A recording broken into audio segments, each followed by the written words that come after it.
Someone has already done and is already doing what you want to do. And no, they didn't fall into a rich family to do so. They were not born lucky. You know you can be more. You can have more, do more, and be more. You know this. You wouldn't be listening otherwise. And we're back with another awesome discussion on Key Factors podcast, Real Estate AF, and the AF stands for And Finance. And today we're going to be talking about more finance. I'm bringing back some guests from the previous discussion to have a part two of the U.S. debt clock and what the heck is going on, how to interpret it. We might be bringing our tinfoil hats back out again. But we also brought along Chris Jacobs to join us. Chris, how you doing? What's up, guys? Doing good. Awesome. You weren't here for the first discussion, but was not. I'm sure you can add a lot to this one. It's going to be good. All right. And then coming back, we got Andy Hilger. Andy, how you doing? Good, Mark. Thank you. Awesome. And then John Hudson. What's up, dude? Man, still number one and still on the run. That's right. That's right. I love it.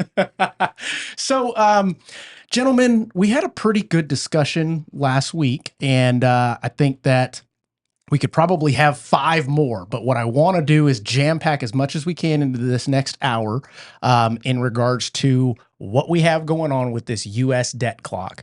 JC, if you could throw that reference up, I'm just going to briefly run through a couple of these things so that the folks out there listening can know what we're talking about.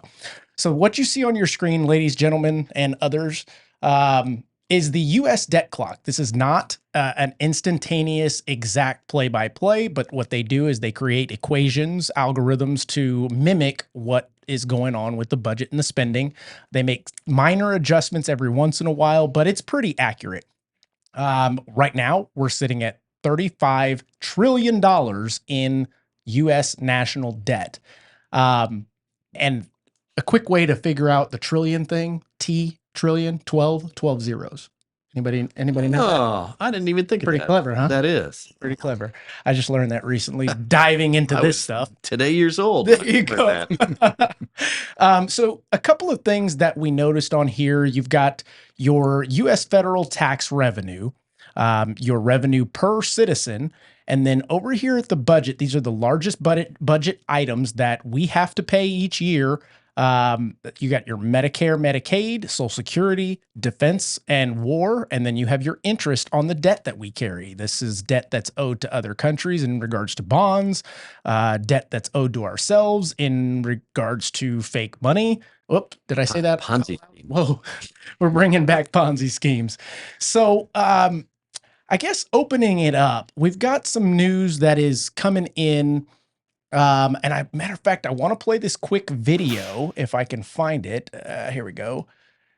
JC, you got that on the screen? Okay, I'm going to play this lady here just for a little while. It's a 5-minute clip, but I'm not going to play the full thing. Here we go.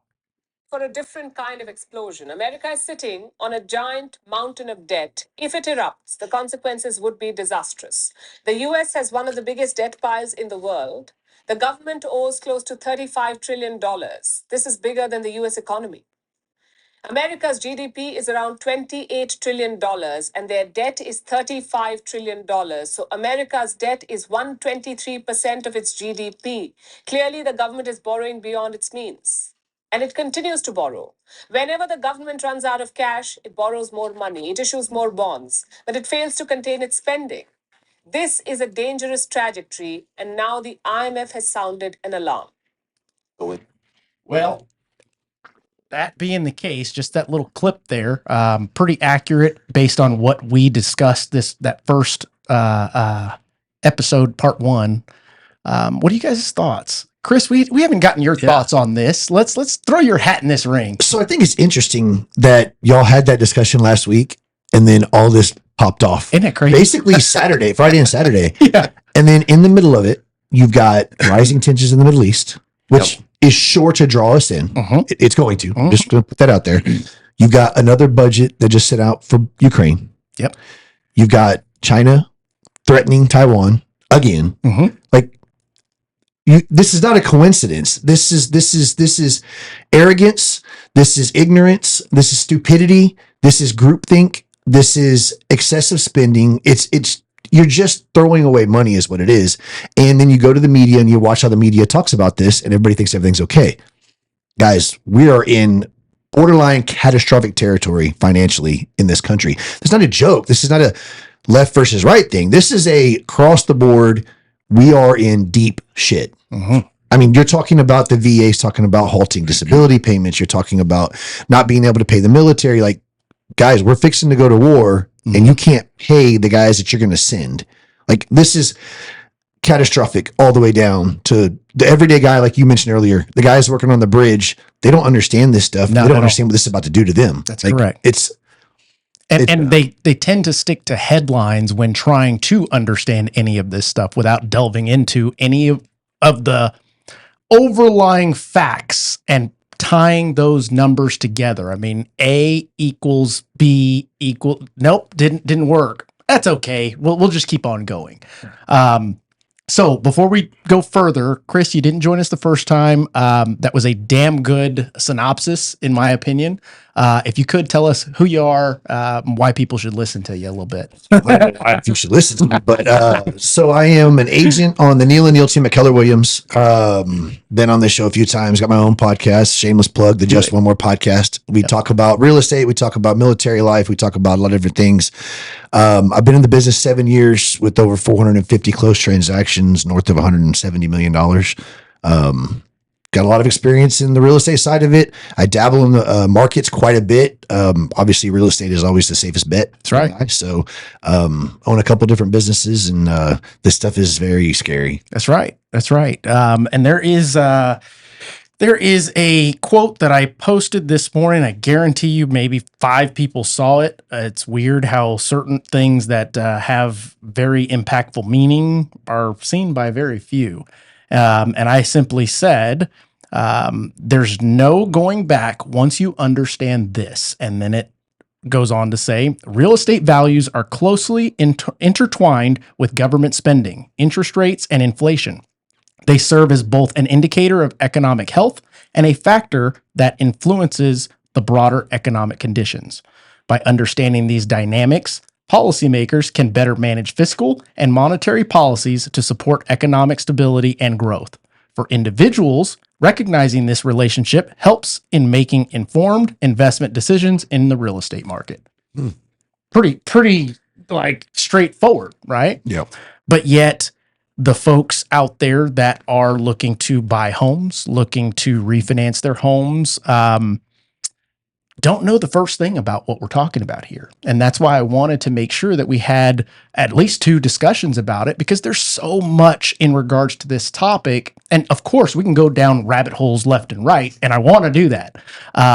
But getting the basics out of the way, I think we did that in part 1. So now we can kind of dive a little deeper into this. Go into some of these rabbit holes. Yeah, let's go to the rabbit hole. So who wants to go into the first rabbit hole? Who wants to bring up the first topic? I've got something to add to what go Chris for it. said. Go ahead. No. I just wanted to add, he pointed out some of the where we stand, and it's very crystal clear in black and white. Facts are facts, but just to show on what level people are misled in many cases, we have 3 major credit rating agencies on a national level: Moody's, Standard & Poor's, and Fitch. The United States debt has been rated AAA forever. Up until about a year ago, they went to AA plus, which would still be very good. But everything he pointed out and where the debt is compared to GDP, you guys are in mortgages. You know, somebody comes in to apply for a loan and that's their debt standing. Are they going to be in that top tier credit rating? Depends how much or they is make. that bad information? I'm trying to. I think it depends on how much they make. But at the same time, you are correct. That's very misleading. Yes, absolutely. Well, you look at it, your debt to income for the United States is in a negative. Yeah. You're not making money. And that's why I don't like the debt clock. These are great, but you look at the rating scales, it's all bullshit. Yeah. Because you're not a AA plus, you're a D. But Minus. but you got it. You know, y'all mentioned all of the people that just spend money, all these boosters and billionaires that just pay these organizations to make it look pretty. It's not pretty. And this guy right here, that's the United States of America, is not going to Mark or John and saying, hey, I want to buy a $300,000 house. Right. You're not getting a house. Correct. You're not getting a house. Just to put it in layman's terms, this is a very bad situation, and it's getting worse every single day. And everybody jumped at this idea that the rates just dropped. They didn't drop. It's fake. It's not real. It's not real. And it's just going to walk us into an even better, worse situation, especially when everything pops off in the Middle East. So you just validated something that we said last week, and that was if families try to operate their household budget like this, they'd be bankrupt and broke. Yeah. And plain and simple. And while we should be rated at a D, I mean the rest of the world is at an F. Mm-hmm. I mean we're the leaders of the free world, and man, we don't have our house in order. Right. And I think that leads us to a certain degree and kind of into like what's happening in Japan right now. Oh, I mean, man. they're in a hot mess, and that's leading to this global sell-off. Here's one more Oh, clip, yeah. guys, for you. And you brought it up with the ratings and all that We stuff. did it in 2008. You're exactly right. Point partners. This- How can Standard & Poor's help you?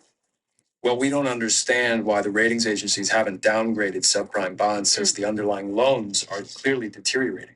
Well, the delinquency rates do have people worried, but they're actually within our models. So, says you. You're convinced the underlying mortgages in these bonds are solid loans? That is our opinion, Have you yeah. cracked the tape? Have you looked at the loan level data? What do you think Right? we do You're giving here? these loans to anybody with a credit score and a Excuse me, pulse. sir, what do you think we do here all day? I'm not sure. That's why we're here. Here's what I don't understand. Check, recheck. If these check mortgage again. bonds are so stable, if they are so Perhaps you could solid, check your friend. have you ever refused we to stand rate? That's delusional. Georgia, We stand behind. have you ever refused to rate any of these bonds upper tranches AAA?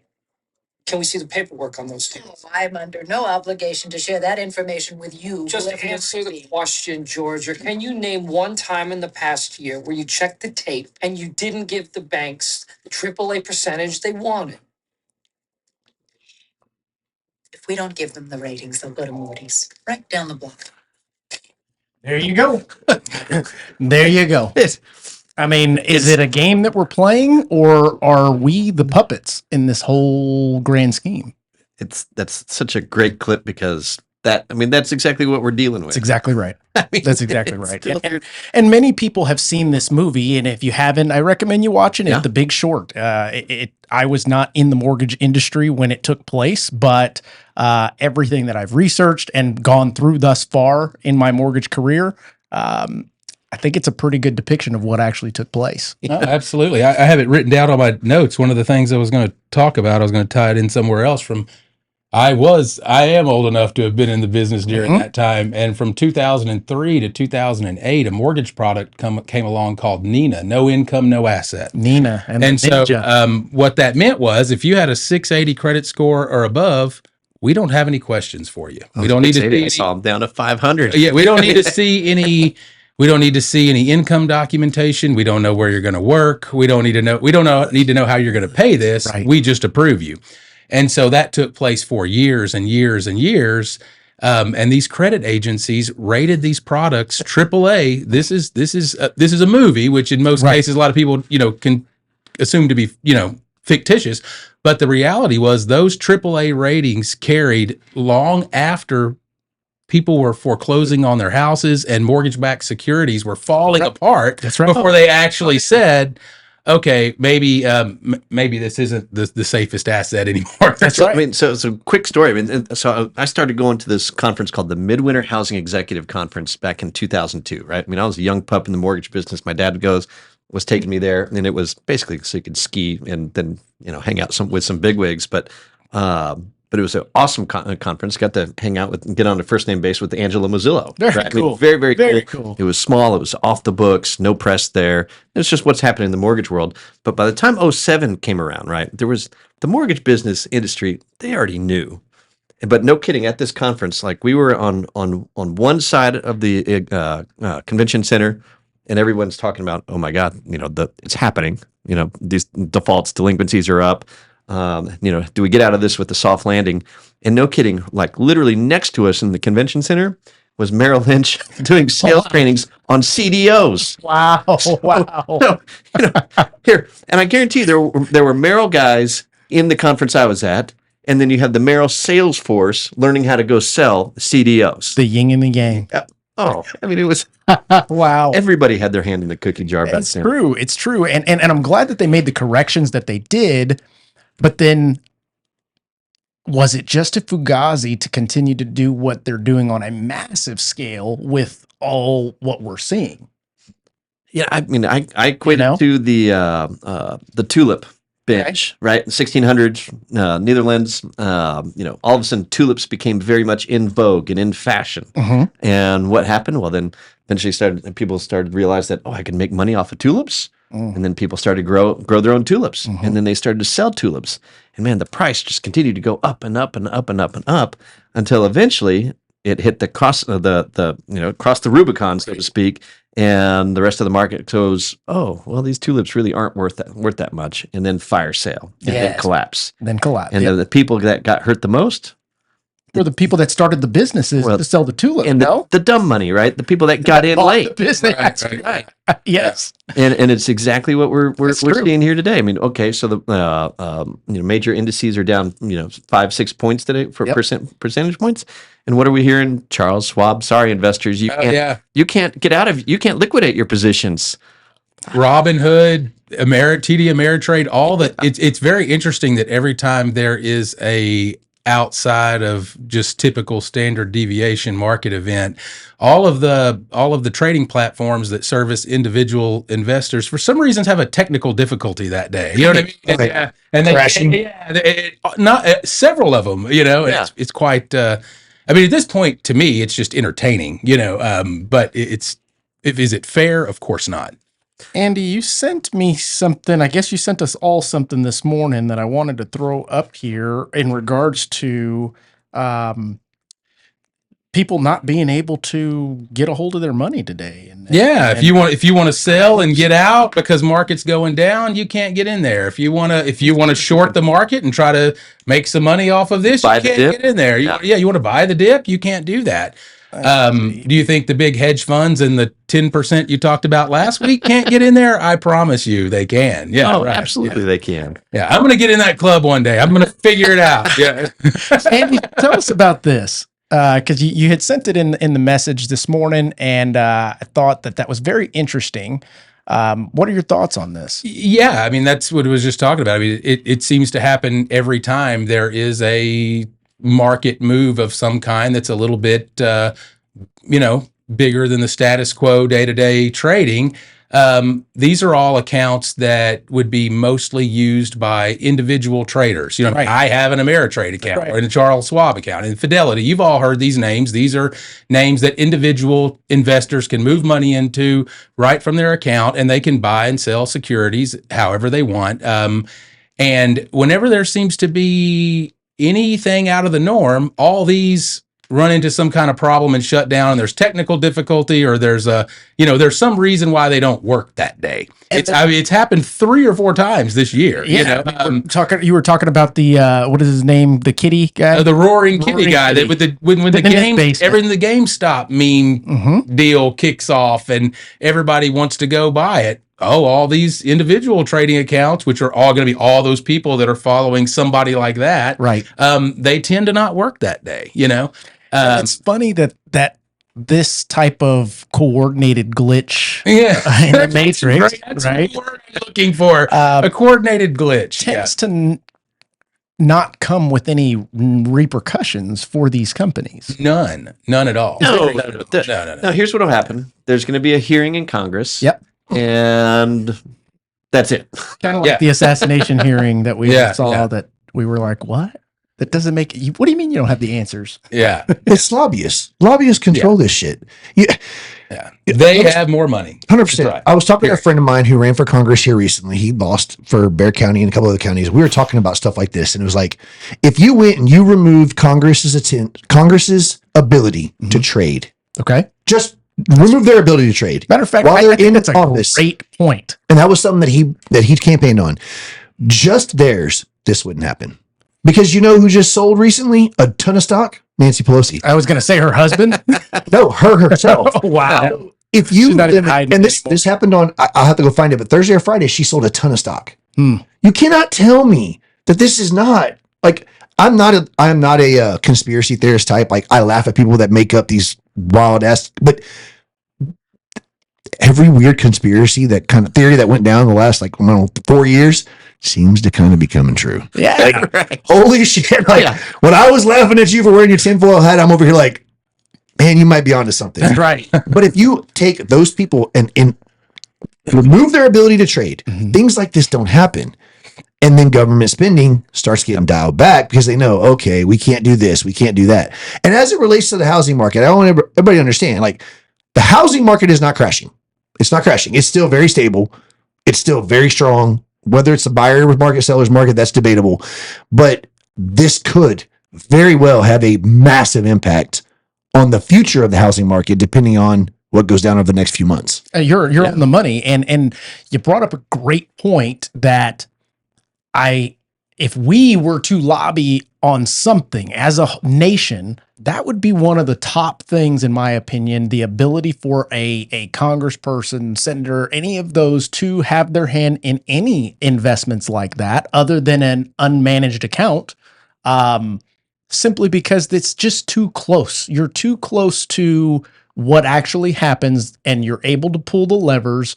And if that's not the case, then you should at least allow it to be transparent and open to everyone. So we can make the same freaking trades you do then. Yeah. Right. He had mentioned a couple of things. And one of them was freezing their retirement accounts or their 401ks, their stock accounts. I mean, I don't mind the 401k as long as they're unmanaged. What was cool about what he said was you freeze it so they can't make any moves. It can go up and down based on what you have in it. But while you are in office, you cannot make any moves out of it.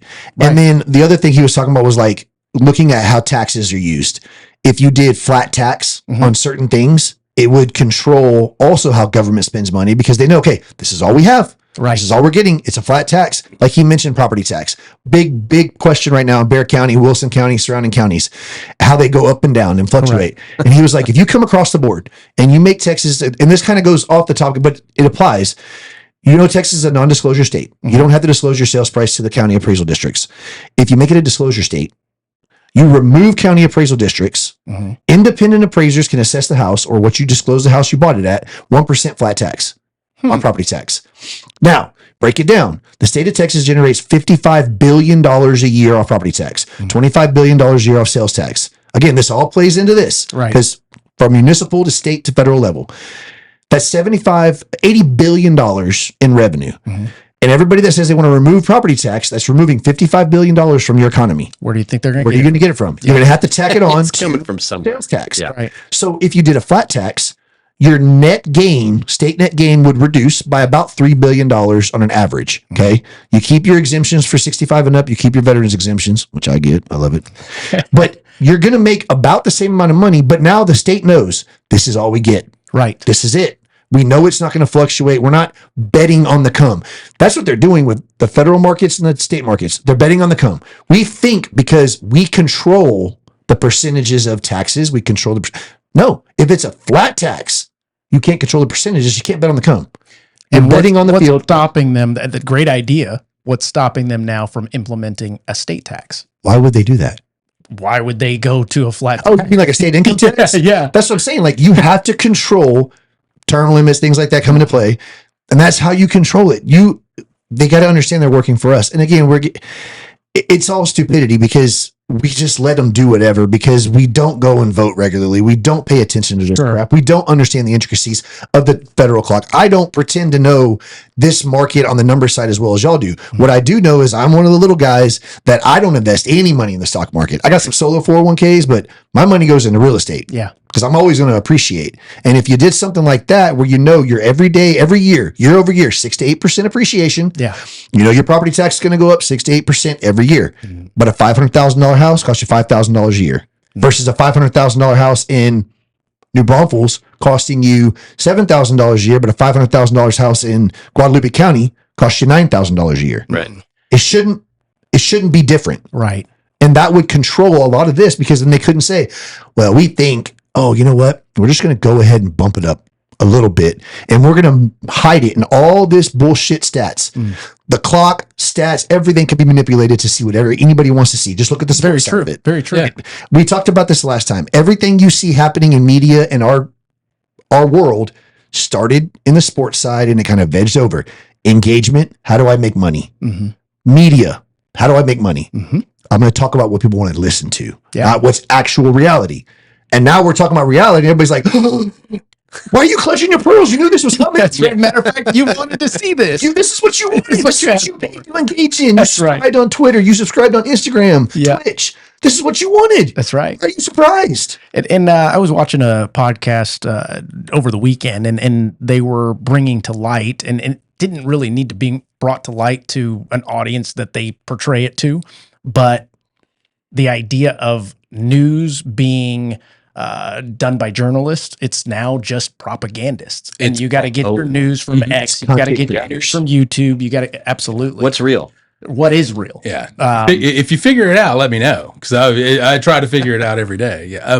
I was just going to add to what you said. There was one of Ronald Reagan's top economic advisors. His name was Art Laffer, and he had a curve called the Laffer curve, which was a flat tax rate that would bring in the same amount of income that we bring in with our complicated tax system, that with all the tax advisors and everything, it's still hard to figure out every year. But with just one flat number, you could bring in the same amount of income, and that number is way lower than you would think. You know, I don't remember what it was. I'm sure you could look it up, but of course they never got it passed through. But that concept is very real and very workable. What Ross Perot was talking about 30 years ago. I mean, That's what what- you're here now. We're going, man, he was a genius. He was talking about when he was running for in 2016 was eliminate the IRS by doing a flat tax. Yeah. You flat tax everything, and again, now your politicians can't bet on the come. That's a good point. That's a good point. Have you seen that Dave Chappelle SNL opening when he's talking about Trump when he was? Oh, in yeah, the yeah, yeah. office? Yeah. Well, it goes back to the debate when they were talking about him and Hillary, and she mentioned, how he doesn't pay taxes. He goes, "I'm using your system. Of course, I don't pay taxes. Yeah. That's right. I'm using the same rules that you and your friends use. I'm using the same rules too. But if you told me, hey, flat tax is what you owe, okay, that's what I owe. That's right. But if you're going to make the rules, I'm going to play by your rules. Right. Yeah. Now there was somebody that brought up a good point. I posted one of our clips from last discussion in regards to paying your fair share, and someone commented, "Well, how do you ask that high schooler that's making minimum wage, et cetera, to pay the same that you're paying?" And I said, "You have a good point there. I mean, I can't argue with that. What is the solution? I don't know, but I'm just articulating the idea that there are people that are paying way more than their fair share, and then there are those that are not paying anything into their fair share." Well, that's a lot that aren't paying anything. That's right. I had the stat from last week, right? Please. The top 10% of earners pay 75% of all taxes. Mm. Now, the top 1% pays 40% of all tax revenue. Wow. So, I mean, there's okay. Nothing much left there. So the bottom 90 only pays 25%. Right. I mean, that's That's a big gap. yeah. I've thought about that a lot since we talked last Sure. week. And one thing that was quite interesting, you hear that all the time. Who's paying what? Who's paying their fair share? How much they're paying? How, who should be paying more? Who should be paying less? And I think that's by design. You know what you never hear? The question that John asked, how are we going to what are we spending this money on? And how are we going to get that money down? Right. It doesn't even get talked about. You know what I mean? Like Good point. everything comes up about who's paying what and how much they're paying, and nobody wants to talk about what it's being spent on. Yeah. And you know why that is? Because if you dig into it, you would find out it's a lot of garbage that Yeah. it doesn't need to get spent on, and that if people knew their money was being spent that way, they probably wouldn't be very happy about it. Right. So it just doesn't come up. What comes up is me versus you. Who's paying more and who's not. That's right. It's Going back to this guy here, let's see here. We've got something that is getting very, very close to comfort, in my opinion, and that is all of that is Yeah, close it's for all- comfort. Yeah, pucker up, guys. But the idea of the interest on the debt that we hold is damn near the same as how much we spend in defense. That is troubling Mhm. to me. Are we spending too much in defense, or are we spending too much in interest? And I think we kind of address the idea of, as long as you feel safe, et cetera, yeah, that's enough. But then when you compare it to what we're spending in debt and our own debt, it kind of puts it into a different perspective. So that's where the conundrum is gonna come into play, right? So right now, I mean, the Fed has kept rates higher than longer, and that is absolutely so. With higher rates, right? I mean, we have a lot more interest carry, right? So now, in light of what's happening there in the last 72 hours, the global panic about recession coming up, there's now calls for an emergency Fed rate cut.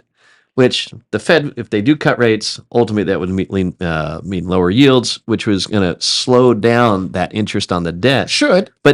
But you're still getting into, again, really, it's like making the minimum payment on a credit card. Right. You're going to be paying it forever. That's right. So unless you get rates to zero, which I doubt will ever happen again in our lifetime, or God willing, it doesn't happen, because that would mean something is really way off. It just boils down to, it's all spending and where you wasting your money. That's right. Now, this is the debt in the year, yes?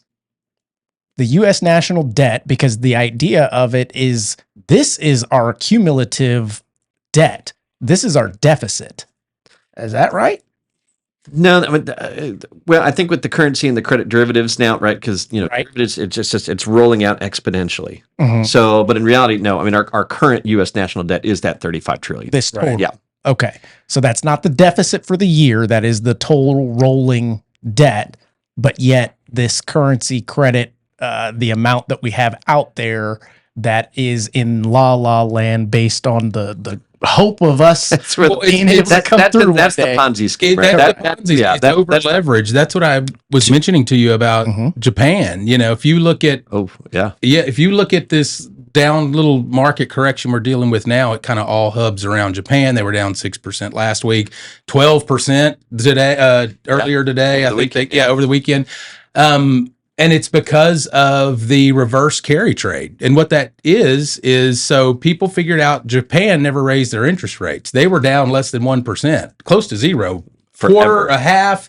And so the big investors, not me and small, but the big money goes, okay, well, we're going to go to Japan and we're going to borrow yen, because we can borrow it for cheap at zero or 0.25%. And then they take that yen and they go over to the Forex market and they do, exchange it with U.S. dollars. So now they've indirectly borrowed U.S. dollars for zero, interest or very low interest. And then we turn around and we buy securities with that and stock, almost completely leveraged, right? And so, but then the problem with the problem with derivatives and the leverage is it's so sensitive. The market goes down just a little bit and you are deeply underwater. And so now those traders are having to backtrack. They're having to go sell their securities, usually because it's a margin call. They don't have a choice. And then they have to go trade their US dollars for Japanese yen at now a lower exchange rate, so it's not worth as much anymore. Correct. You know what I mean? And they have to pay interest on it until they get out of that transaction. Right. That's, I think, what you're seeing in the last few days in Japan. There's a global margin call going on right now. Yeah. I guarantee you, even in mortgage capital markets right now, there's. But yet, back to Andy's point of last week, you better not search Google for it. No, it's not going to tell you that. Because it's not there. I was sharing with Chris earlier, I was with a good friend of mine this weekend and he asked Siri something and I was just like, what are you doing? You know what I mean? Like, are you crazy? Like, you just don't care. Here's a crazy information they tell you? So the other day I was driving and I was just thinking off the top of my head, I was like trying to remember how many votes, again, not getting into politics, but how many votes Biden won over Trump in 2020. Yeah. I asked Siri while I was driving. It doesn't do this when you're not driving. I asked while I was driving and she told me he had a record number, yada, yada, yada, yada. Then I asked the same question for Donald Trump and she says, I'm sorry, I cannot get you that answer right now. And I was like, so I asked it again like 3 times to make sure I wasn't missing something. Every time, same thing. If you ask what the margin of votes was that Joe Biden got, then ask the same question for Trump. It won't give you the Trump answer. Wow. But I wanted to go back to your defense spending thing, if you could bring that up again. Absolutely. Because what people don't understand in this national debt clock, the defense war, our interest on debt is higher than our defense war spending. I'll tell you why. What you're not accounting for is in that defense war spending, that's your civilian contracts for private security, which I had a private security officer on my podcast 2 weeks ago. We talked a little bit about this. That's money to Ukraine. That's not defense war spending, but they're putting it in those packages. That's overinflating that number. So we are not spending that much on true defense war. That is all of the packages combined. That's money that went to Taiwan. That's money that went to Ukraine. That's money that's going to Israel. That's money that's going to, that's the pork. That's money that's going to other countries for their defense, not ours. Well, the good news is down as everything is in stocks. Lockheed Martin's up 23% in the last month. So, just if you weird how that works. Well, watch that video clip you played earlier, right? Everything down at the bottom is basically saying we're going to World War III, right? Basically, yes. And we're not. It is a little nutty there. Now, tying this back to real estate, I had asked ChatGPT, because it's still giving me decent answers when I tell it where to look. But the idea of how does real estate values factor into all of this? And real estate values play a significant role in the broader economic context and can influence and be influenced by government spending, interest rates, and inflation. It goes on to say, here's how. So each one of these interest rate and real estate values, direct impact interest rates set by the Federal Reserve directly impact mortgage rates. Lower interest rates typically make borrowing cheaper, lending to increased demand for real estate and higher property values. Conversely, higher interest rates increase borrowers' cost, which can suppress demand and lead to lower real estate values. I believe, and I have for quite some time, that real estate kind of controls a lot of what Americans do spend the values, so to speak, because at the end of the day, let's say World War something happens, our dollar fails. At the end of the day, you still have your home. It's the ultimate hedge. That's your sanctuary. That's if you got to hunker down, I'd rather hunker down at my home versus my apartment, so to speak. So there's still value in that. Does it shrink in way of trading for value to value? Of course, but it's still giving you that sanctuary, that safe space that that others may not have. Now, in that aspect, is the government kind of controlling that? Oh, 100%. You know, I'd like for you to explain to the people that are watching how interest rates work, because everybody jumped and said, oh, rates are 6.4. But the Fed didn't drop their rate. So explain to people why. Because mortgage rates don't necessarily follow the Fed rate. No. But people don't understand that. They follow the bond rate, essentially. And what just took place recently is our bond rates went down astronomically. It hasn't gone down this quick in quite some time. Not that I can remember. No. January of 2022 or 2023, I believe. But I'm definitely going to allow John to speak on this because you've got the goods. Yeah, well, I was just going to say, right? So the simplest form to explain it is we price mortgages off of mortgage-backed securities, right? So the higher the price equals the lower the yield of that security. That's why it's a 30-year fixed rate. So that bond, in theoretically, is going to be there and it's going to pay off in 30 years, right? In theory, right? But at the end of the day, too, so what creates that price? Well, that would be somebody that wants to actually invest in it. So who wants to invest into a 30-year security? Well, it's going to be considered a safe way to guarantee or get a return on your money, right? Because it's backed by real estate. Real estate values, for the most part, are holding steady. Correct. And so who's going to buy that? Well, what are my other alternatives? Okay, well, I'm going to put my money in the stock market. Well, if there's more money flowing into the stock market, there's less money buying mortgage-backed securities. Correct. Less money buying mortgage-backed securities. Well, then rates are going to have to go up because they got to attract investors to get a guarantee on that. Correct. So what happened was last Friday, you got a jobs report that came out that was atrocious, right? Because, of course, all we've been hearing for the last several months is, oh, look at what a great job we're doing with the economy. Everything is awesome and amazing.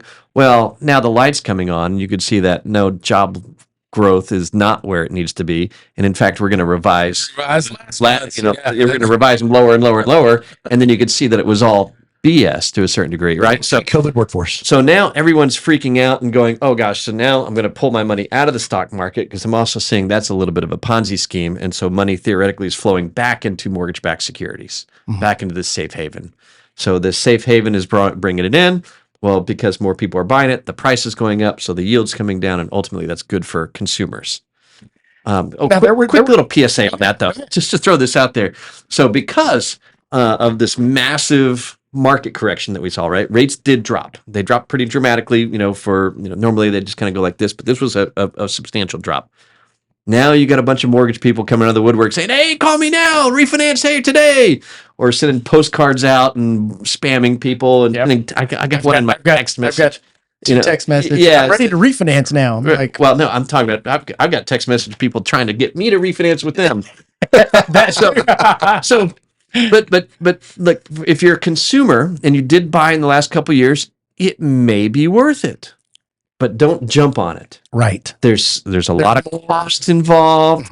Well, Andy asked me that question, or he made a statement before we started, and I basically said, have they dropped? Yes. Now instead of paying 2 points, you pay 1. Right. Yeah, for it to truly be worth it. And you still have 76% of all mortgages that are outstanding mortgages are out there are below 5%. Correct. So there's not like this massive refinance wave coming. Is it going to make sense for some? Yeah, sure, maybe. But look at the numbers and don't fall for the hook. Right. Right. Talk to a local mortgage professional and actually have them run you multiple scenarios and watch the costs that are involved. Now, there was a situation that I recently heard back when rates were at the 3%. We, as a government, had the opportunity to take out longer term loans for the country and our debt at the lower rate, but they chose not to. They had the opportunity twice. I don't know why they wouldn't, because it would possibly solve a lot of what we're seeing right now. What would be what would be the reason for that? And I'll let you guys think about that. But JC, if you can throw this up, the unemployment rate that they were talking about just a moment ago, those listening, is still this number that they're showing you here, this 6.8 million versus the actual, which is 13, which is double of what you're seeing above. So if we went off of this actual, we'd probably already see rates dropping because of what the true market is telling us. For sure. But even still, you see rates drop too fast, we're going to have values that go through the roof because we're going to have multiple offer situations. Yet again, there are hundreds of thousands of people sitting on the fence ready to buy a home, qualified to buy a home, but still have the hope that they can get back into the 3% interest rates. Unfortunately, that's not the case. So I'm hoping a 5.5%, 6% is going to be where the happy medium, where everybody, like we talked about, a healthy market. Yeah.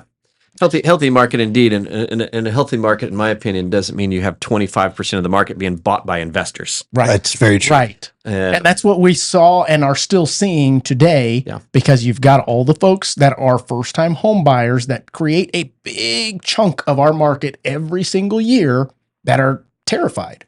Well, first-time buyer. I mean, and unfortunately, we still don't do a good enough job of educating young folks to understand that, home ownership really is the key to long-term wealth creation. And I think that is due to laziness, John. I believe it's everybody for the past however long I've been in the mortgage business have always led with my interest rate is low. My interest rate is low. I'll tell you why it is, though. And I'm going to tell you from the real estate agent perspective. And it's not, I don't believe it's on the mortgage side.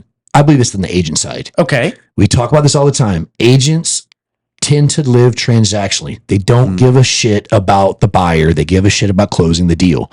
They want to put them in the house as fast as possible, regardless of whether it's a good idea or not. Like putting a active duty military in a new build, in a new build community. Bad move, but it closes, it pays 4, 5, 6%, whatever, transactionally. There's not enough education on the agent side. I tell people all the time, anytime, and I don't work with a ton of buyers anymore. When I work with a buyer, I'm not showing you nothing till you talk to a lender. That's right. Yeah. I mean, I may go to the first showing just to meet them, get them in face to face. You're talking to a lender because you're the guy that's going to tell them if this is a good idea or a bad idea. And young people, live on social media. They see the flash, they see the cash, and they say, you're telling me that I got to go spend $5, $10, $15, $20,000 to buy a house when I can just rent this apartment that's pretty cool and keep that cash in my pocket? They don't, and agents don't educate them on that. They don't tell them, hey, maybe this isn't the right move. Maybe you should just, maybe go buy this house and it's smaller and it's cheaper, but hey, it's going to grow 6-8% over the next year, 2-3 years, and then get past the 2-year mark where you have no capital gains. And then but we're stupid. We are stupid as a society. We see the flash, we see the cash, agents see it, they want to jump on it. And I don't blame the lending side because y'all, not particularly you, but y'all did y'all's damage in 2008. Yeah, it's true. Predatory lending, all of that. Yeah. And that was, for the most part, corrected. Mm-hmm. You're protected. Most buyers are protected with the appraisal languages and FHA requirements, VA requirements, yada, yada, yada. It's our job now. Mm-hmm. That's why we got our asses sued. Yeah. That's why we're in the pickle we're in. That's why first-time home buyers don't want to buy, like young people don't want to buy houses. Mm-hmm. Even though you're seeing that number go up, they're getting smarter about it. But now, in a down market, they can't afford it. Right. Or they think they can't afford it, but they don't realize, well, guess what? If you went ahead and just sold that first house you bought, pay off your car, put less money into the house, but you paid off the depreciating asset, you're making more money. Yeah. What agent side? What you say, and you said a key word there. They think they can't afford it, and that's what Mark and I are like huge advocates for down payment assistance programs 100%. because, and here's their DPA programs. They are a dirty word in the mortgage business because loan officers make less money on them. Yeah. And that drives me Loan up. officers don't technically, but more so the company, the branch, the P&L does not get the same margin that they would on an FHA VA normal without the down payment assistance. And I've been preaching that for years. TextVet, we don't make a damn thing on them. No. But right now, you look at TextVet, we're at a 5.5 rate.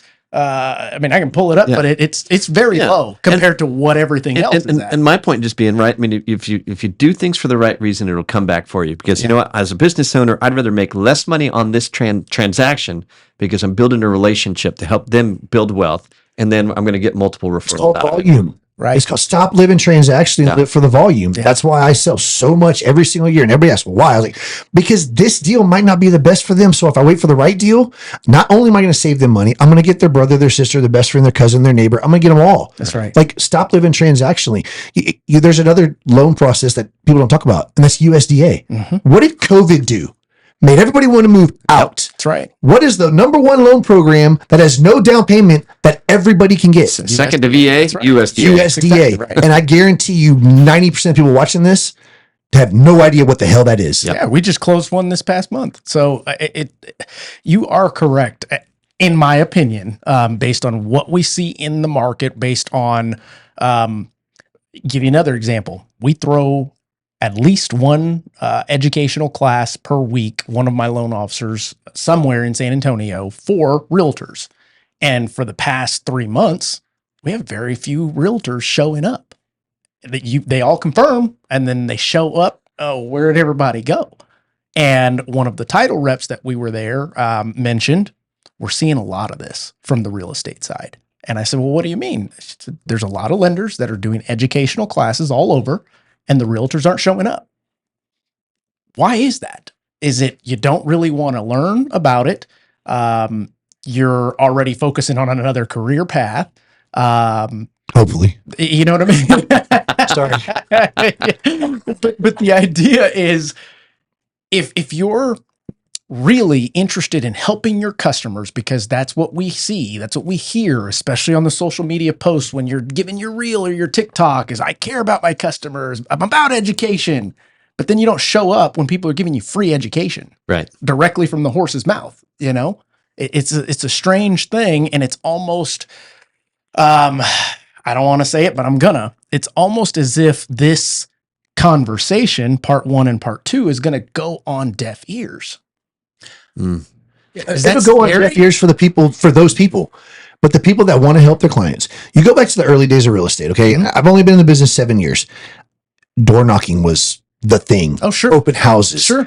Nobody does that anymore. I did 2 open houses this weekend. Yeah. And it was, I mean, we had a couple people come through, but it was weird. They don't care. Yeah. They're lazy. They want the single transaction. They just made $4,000, $5,000, $6,000, $7,000 and they're good for the next month. And they're drinking mimosas at Expectation while taking TikTok stories at the bottom of their apartment story steps. Sorry, my favorite post in Shift Talk are which builders have the best incentives this weekend? Or pay the best commissions. Yeah. Now, this came up in a podcast we did months ago, and it's the same concept that I try to preach to people in my sphere in real estate as much as possible. And you're talking about it, just not saying it in the same way. And you're talking about it, the person that calls you to refi today, you're not going, oh yeah, come on in, we'll get it done. Well, somebody that's money hungry is going to do that. Right. And if you're in this business and you learn and understand the concept that if you do the right thing for people, no matter what the carrot or the compensation is in front of you at that time, you do what's right, whether it means money for you or not, you will come out so much better in the long term. Absolutely. I cannot even, there's no way for me to explain how true that is. I've lived it. You do the right thing, those people will remember, and they will come back and say, man, we almost made a mistake, John, and you talked us out of it. But now the time is right, and we thank you so much, and we're going to come back and we're going to do this, and they will remember. That goes and they'll hand in hand. refer other people, and It goes hand in hand with the principle of this podcast. I don't bring anybody on here that doesn't have their shit together, to be honest. Sucker. Right? Me personally. I just slid through the door here. Fit in, baby. and the idea about my business, my career is just that. It was not based on one transaction. If I had to tell somebody, no, this isn't the right thing for you, it didn't hurt me in the long run. Yeah. It hurt me day 1, day 2, day 3, 30, matter of fact, 30 more days. But then when that customer came back around after listening to the advice that was given, they now go and tell their mom, dad, brother, sister, uncle, neighbor, everybody, because what I told them was true in fact. And it was advice given in a way that I'm more concerned with your future than you are right now. And that's okay. This isn't what you do for a living. But if you can learn to trust me, you're going to be pretty profitable in your assets and your accumulation of that moving forward. This generational wealth thing that your relatives didn't have prior to you. That's why it's tough for you to understand what I'm giving you right now. But it also ties into the whole philanthropy side too. Sure. Pre-COVID, I remember doing a sit down with a friend of mine, and the real estate industry made up 83% of all volunteer hours across the United States. It's down less than 30% now. Oof. Now, COVID played a factor in that. And people ask, why does that matter? Because you're giving your valuable time to something in your community. I do a ton of stuff in my community around San Antonio. I mean, a ton of stuff, giveaways, sponsoring. And they're like, well, why do you do that? One person sees that and it's paid for. That's right. Yeah. And that one person is going to give me, because I'm going to do the right thing with them. And it all ties into this. Everything kind of ties into this because it impacts the market. It impacts who's buying, who's going to default. Like, it all plays a role.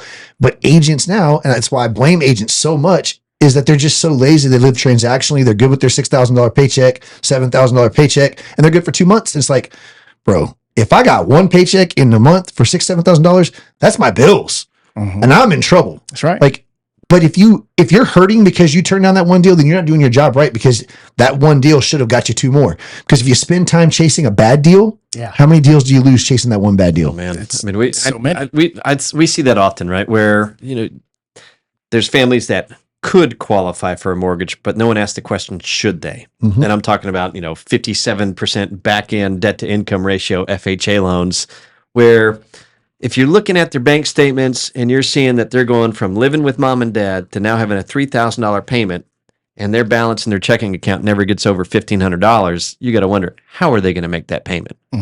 And I mean, I'll turn away deals, and not turn away is not the right way of putting it. It's saying, look, if you could show me that you could save $3,000 a month for the next 3 months, I feel a lot better loaning you $300,000 right than just throwing somebody into a situation that you know that they're going to be one flat tire away from an early payment default. That's right. Well, we talked And- about that earlier. We threw them in that situation prior to 2008. Right. We see exactly what happened. And you saw millions of families across this country devastated by the foreclosure crisis. Right. That's right. And nobody wants to see a family get thrown out of a house. No. Now, one more thing to add to this, and the economic confidence in real estate.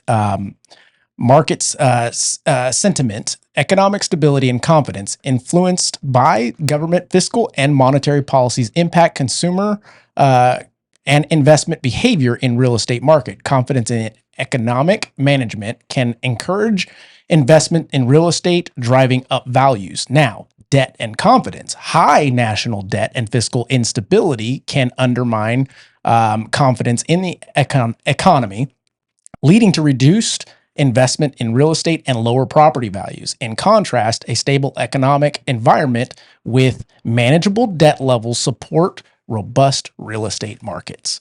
That scares me a little bit. We were talking about, can real estate crash? Would it crash, etc.?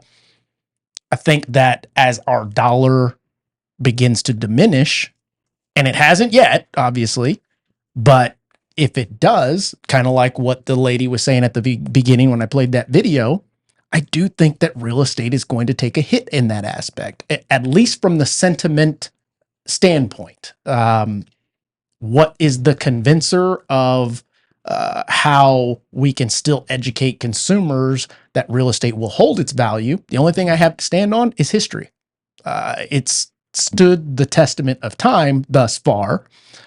Thus, all those senators, governors, presidents, etc., own real estate also. Well, it really does all flow together, and this is where I kind of come back to. That's 100% stable economic environment with manageable debt levels. I mean, you think about that. Even on boiling down. Okay, we talk about national debt, but boil it all the way down to even on the local level. Mm-hmm. If you have local communities that are in over their head, how are they going to fix it? They're going to cut services, and when they cut services, like defunding police, there you go. Then what happens? Crime goes up. Chaos. Crime goes up. Property values come down. That's right. Property values come down. I mean, you get into the death spiral there. Yes. Ultimately, who's not getting hurt by this? The 1%. And trust me, I am not the eat the rich kind of guy. I mean, but okay. Yeah. Here was my net worth numbers from last week. Yeah. Top 1% has net worth of 13 million. 13.7. Top 2%, 2.4. Top 5%, $1 million net worth. Top 10% is 855,000. But in the areas where you're seeing the defund the police, the crime coming up, the services being cut, not those areas. And got a couple of top 2%ers in this room, baby. And those are the communities that need our help the most. And those are the communities that benefit the most also from home ownership. And you know what the top 1% and 2% target when that happens? Those communities. Right. Absolutely. Where can you buy cheap housing? Yes. Guaranteed rents. Gentrification. Government spending on rents. Mm-hmm. Yep. It all ties together in a big circle, and it goes to policies. It goes to don't get me on a tangent. Let's go ahead, Andy. I've got go ahead and hit that. And then what I would like to do after you complete that is kind of a round of how can we fix this shit? So, yeah, okay. I was also going to point out that what you're saying, we talked about what's happening in the markets now and how individual traders can't go in and close positions or try to buy a dip or whatever the case may be because there's a market glitch. And then that same 1%, and this is Berkshire Hathaway, which is Warren Buffett, which I actually have a lot of respect for and have read some of his books early on. But did you know he was a Democrat? I don't know what his political affiliations are. But if you if you paid attention last week, did you happen to notice that his company went to the highest cash position they've ever had? Weird. Right before all this took place. Sold a ton of Apple. Sold a ton of all these companies that reported horrific earnings and went down 10 to 20% at the end of last week. You'd think he was in bed with Nancy Pelosi or it something. almost feels like that 1%. We get a couple of bits of information we don't. Yeah. So you that's a great point. You have to acknowledge it, right? Correct. It can't be from the luck of the draw. You can't just be that good that on Wednesday you sell all your stuff and on Friday I wake up and today's the day. Quit hating it all. It's like the trade that shorted Donald Trump before the assassination. The day before. Yeah. Oh, that was a glitch too. You know, we got to work on these market glitches. Let them reverse that. That's absolutely absurd. Oh wow! I thought that was just an injustice to the entire market in general of the rules, the FINRA that they have to follow. How are you going to say that I messed up and added too many zeros to the trade? So I don't want to do it anymore. I didn't mean to make that trade. I just didn't mean to put so many. And then go, can we take it back? Yeah. Get on your trading account. Try problem. That. See how it works. Cancel. Yeah. Right. Yeah. Well, this and unfortunately, right? I mean, that's so much of it has just become a casino. I mean, Bitcoin's down 20 grand. Yeah. So we could go tell you the story how I saw Bitcoin machine in a gas station selling Bitcoin, and then something over the weekend happens, and all of a sudden it's down 30% of its value. Mm-hmm. So unfortunately, we've dumbed a lot of these downs to basically nothing more than a casino. But owning a home is not a casino. No, it's not. It's not. Long-term investment. That's right. Kind of get back to how do we educate people to understand that. So let's talk about this. JC, what are we at on time? 1 hour. Okay, good deal. So for the next, let's call it 10, 15 minutes or so, let's talk about solutions to this. And obviously we're all a bit biased simply because we are in the mortgage and real estate industry. We get to see behind the curtain of how this all works, the levers that are pulled to trigger certain different economic things. What are some solutions to, and they don't have to be overnight solutions because I don't think that there is one other than creating another currency that everybody buys into tomorrow. Why? Because you all get $1 million worth and we're all set on the same playing field. And that's my tinfoil hat. What are some solutions to this stuff? Because it is a very nuanced topic, but it doesn't have to be a very nuanced solution, in my opinion. I got 3 immediate solutions that will probably solve everything. Yep. 1, campaign finance reform. Make political contributions non-tax deductible. Watch them drop. Okay. Freeze. Okay. Congressional assets on the investment side. Okay. No more playing in the kiddie pool. Mm-hmm. And remove lobbyists from Washington. All together. Because lobbyists will leave when now their political contributions are no longer tax deductible. Do you really think the owner of Netflix would have given $7 million to Kamala Harris's campaign if it wasn't tax deductible? No, I don't. Hell no. No, I don't. Yeah. Remove that right there, and you're going to solve a lot of these problems. Well, look at it. If she doesn't win, they'll probably create a Netflix special about her. She'll make money that way. I'll make that money back. All right. Agree with everything you said there, very much so. And I would add that I think term limits in all of our politicians would make a huge, huge impact. That is representatives and senators. That was a position that was designed to be almost a volunteer position. You get you get compensated for your time and paid for your travel, but you're doing a service to the American people. It's no longer a service to the American people. You're an employee at the Ponzi scheme at this point.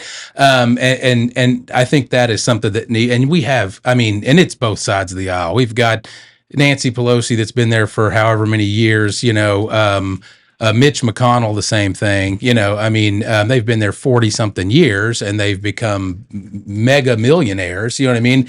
And can anybody say those people are making every decision in the best interest of the American people that they represent as opposed to themselves? I don't think anybody would say that. Correct. And that's a problem. Yeah.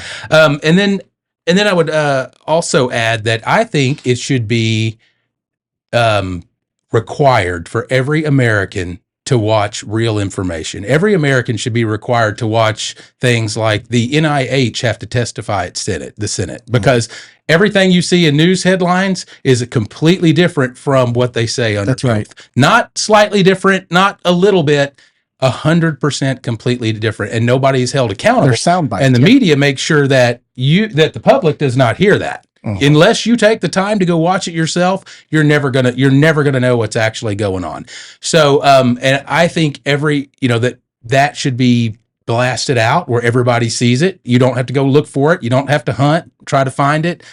take the time to watch it. Everybody should be required to watch these major events and these major corporations. And I mean, the NIH is a great example because that's government funded. That's right. taxpayer money that's funding them for everything that they do, reducing statin requirements. It all comes down to making the most amount of money. Yeah. And when they are under oath, they tell you that. That's right. Right in your face. That is and right. the message that goes to everybody else is completely different. Wow. Yeah. Why couldn't you require licensure from anybody that's regulated by the FCC?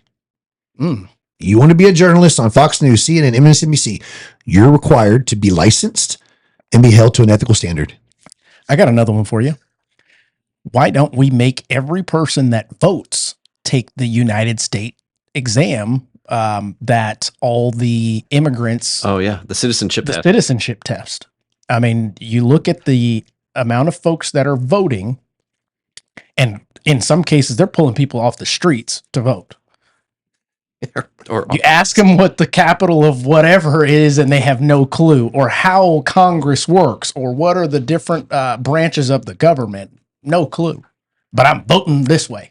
I think you're going down a very slippery slope there. You think so? I think that's you're starting to talk about violating constitutional rights as a citizen, natural born, whatever the case is. I don't necessarily disagree with you, but I think there's a fine line there when you start dealing with. I mean, competency. Yeah, but you have to take a driver's test in order to drive. does our education system really still do they instill what America was founded off of? No, We don't know. Yeah. no, there's no confidence in the education. Right. Hey, my wife's a teacher, but no. Yeah. I mean, or even basic tenets of, not to throw the religion thing in there, but the 10 Commandments, are they really that bad? No. No. But there's a side of it where you look at underprivileged communities that don't get the service they need. They don't have the ability to get the education that some of us were able to get, the private education to learn those things. So by requiring them to take a test that they're naturally going to fail and not giving them their right to vote, I think that's a very slippery slope. And I think if we did something to I'm from the hood. South Oak And Cliff, guess what? They all got cell phones. I get it. And to people to say that, well, license shouldn't require to vote because minority communities don't have license. That's stupid. That's so stupid. Thank you. But The same concept applies to, can you tell me what the term of a president is? and I started to give you a really good answer about the whole driver's license thing. Bye. Get out of here. You I was get like- that line. You said the driver's license, but that's operating a motor vehicle. I'm like, well, shit, voting can do more damage than a motor vehicle can do. So Correct. it's fair. I mean, you Touche. got to be a certain age to drink. You got to be a certain age to do all of these things. Yeah, but you can't be a certain age in the military and drink. Really? You can join the military at 18, but you can't drink till you're 21. I can go die. What about abroad? No. You're bound by UCMJ. Okay. Really? Didn't know that. Now, did we? Oh yeah. No, Of course I did not do that. But the idea that, and then going down a rabbit hole, but again, it goes to rabbit holes. I can go die, Yeah. but I can't have a beer. That's silly. Anyways. That's What- another silly. Cigarettes too, right? No, you're gonna be Tobacco 18. now 21. Is it? I don't know. I haven't bought a pack of cigarettes I in was- so long. I was gonna say, yeah. I'm pretty sure I quit. tobacco is now 21. You go ahead. I was one thing I wrote down I wanted to try to illustrate. Can you put the debt clock back up? I sure can. And- Simple click of the mouse. And this is more of Just the flick of the wrist. a problem we haven't talked about. I'll point out. I won't even pretend like I have the answer. But so if you go back to the Great Depression, a big challenge is what we talked about last week: derivatives, leverage in this market. And at the time in the 1920s and 30s during the Great Depression, margin was set at 10 times leverage. So if you had $100,000 and you had good credit, you could go buy $1 million worth of stock. Sure. Well, that works great until prices go down 10% and you're bust, Yeah. right? And enough people do it, and it's kind of one of those concepts. It works until it doesn't, and there's a market correction, and everything implodes. Correct. So they put legislation in place to change that, where the maximum is now 5% leverage. So, like, even somebody like me, I have a trading account there where I can trade and borrow money up to 5 times my net worth to buy stock. Well, that sounds great, but if you now they have these products like options and futures contracts. Futures contracts are 500 times the underlying asset. One options contract controls 100 times that particular asset. So I could theoretically get on my trading account as an individual and put 5 times my net worth on options contracts on the futures market. And if it goes down 2 or 3%, I'm bankrupt. That's right. Right. The way here's the problem.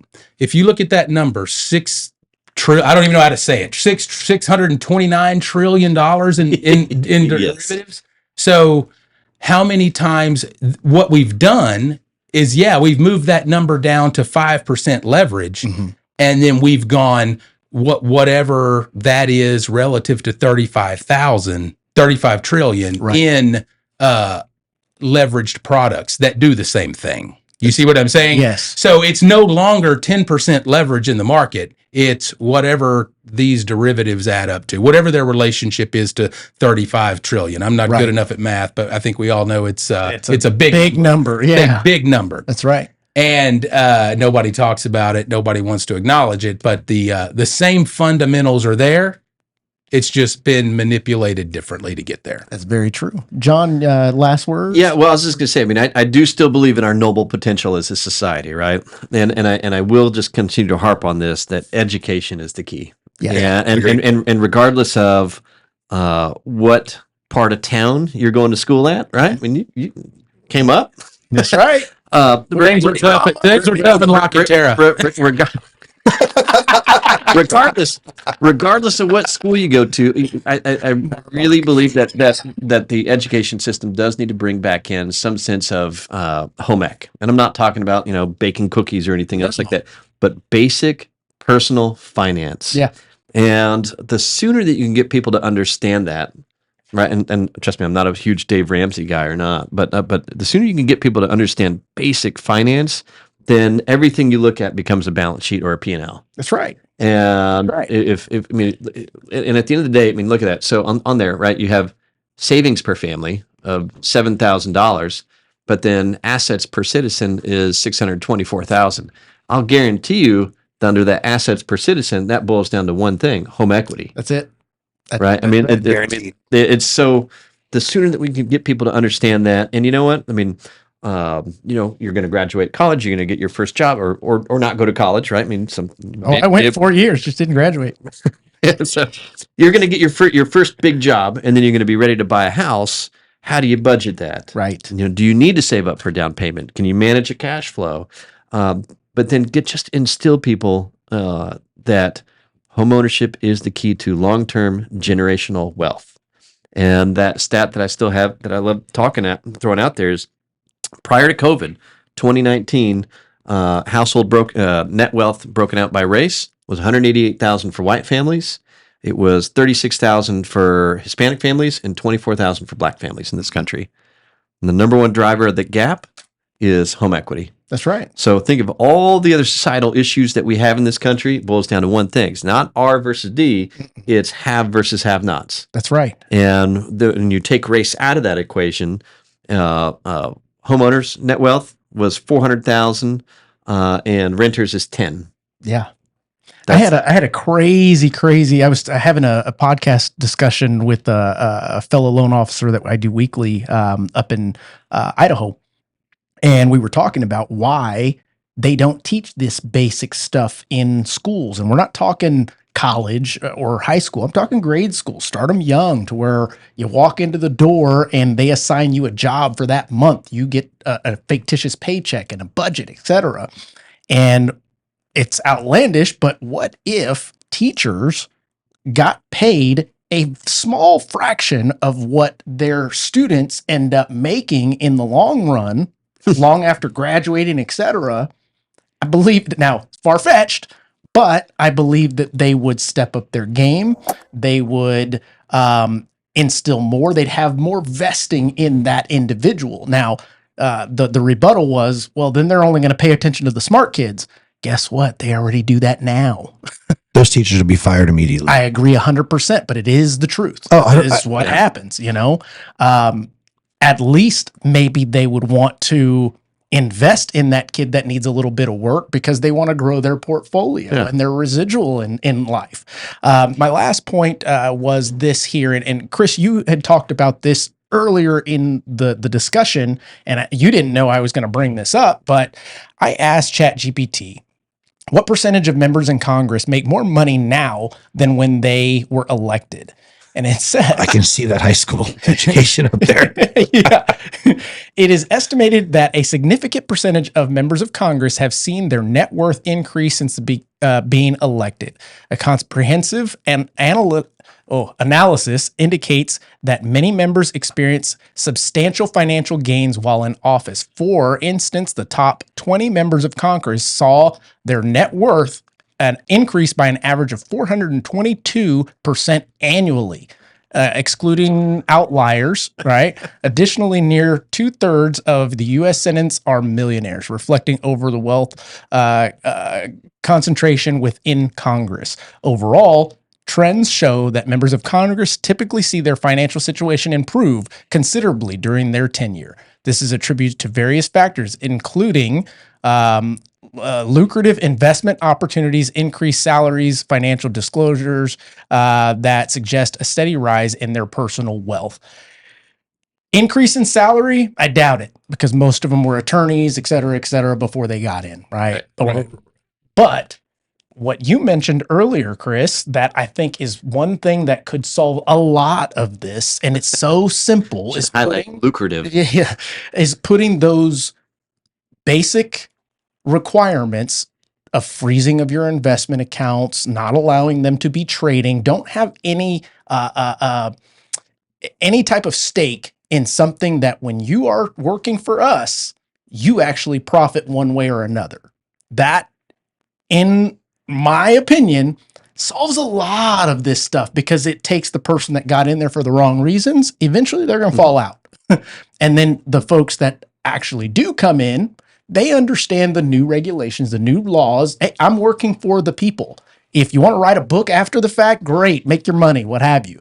But the idea of that many people making that much money simply by getting into office after we elected them is kind of silly, in my opinion. I think the salary for Congress is $165,000 más o menos. So, I mean, it's not the salary's not it. No, it's not. It's all the other little things that continue to add up. It's correct. 422% annually. I mean, just and think that's about GPT. that. It could be more. Bit. You know what I mean? If your net worth is going up 10% a year, you're doing pretty good, right? It is 422%. Yeah. And I think we all know that it's not because they're just that good. That's an annual number. Yes, year over year. Yeah. I'm with you. Slap it at index fund and Absolutely. serve your term until you hit your term limit. What's a shame is the type of person that I would want to represent me. You would never have to ask to do that. I would never want people that were constituents of mine to ever think in any way that I'm doing things based on financial opportunities and not what's in their best interest. And I mean, I would think a real genuine politician would be willing to sacrifice money that would be coming in for that 4 years just to make certain that that image of them never gets out there. But I think with this, and it's just not the case. Nobody cares, right? Yeah. With this information, you just put two words together that I don't think belong: genuine and politician. Yeah, right. That's exactly right. Yeah. What was that Eddie Murphy movie? There's plenty of time Perfect to Gentleman. Yeah. I mean, if you have a career like that, there's plenty of time to make money later. It's not that hard. Do your 4 years and provide your service, and then write a book and tell people what worked and what didn't work. And you probably have job opportunities. It just doesn't seem like it would be that hard to do it on the up and up. I agree 100%. That being the case, guys, do you have anything to add before we close this thing off? Anything? Bully politicians. I mean, sorry. Just remind people to talk to a local mortgage professional before, and don't get caught into the flyer that they get in their mailbox or spam text message that tells them to refinance. That's right. In regards to refinances, you may see rates drop as we're talking. Actually, they're getting a little worse right now. Are they? Yeah. Corrections. Yeah.